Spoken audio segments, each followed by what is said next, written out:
Hi అండి, నేను మీ లావణ్య. ఈరోజు నేను మీకు చల్లమిర్చి టేస్టీగా రావాలంటే ఇంట్లోనే ఏ విధంగా చేసుకోవాలో చేసి చూపించబోతున్నా.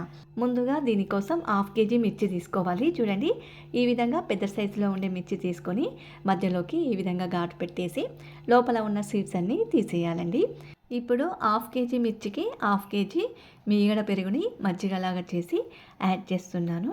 ఈ మజ్జిగ మరీ పల్చగా లేకుండా చిక్కగానే చేసుకోవాలండి. చూడండి, ఈ విధంగా చిక్కగా చేస్తే మిర్చికి మంచి టేస్ట్ వస్తుంది.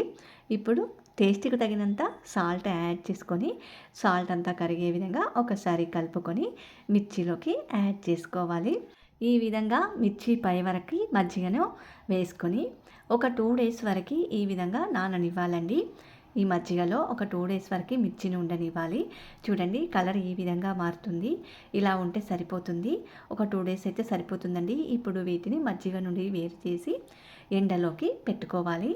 ఎండలో 2 to 3 డేస్ పెడితే సరిపోతుంది. చూడండి, ఈ విధంగా డ్రై చేసుకోవాలి.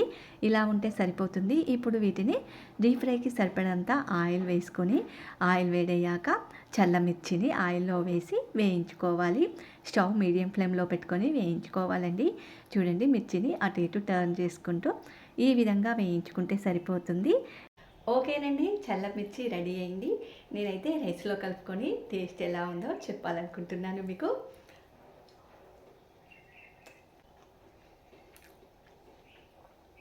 చాలా బాగుందండి. నేనైతే రైస్లో కలపకుండా కూడా తినాలనుకుంటున్నాను. నాకు ఇలా తినడం చాలా ఇష్టం అండి.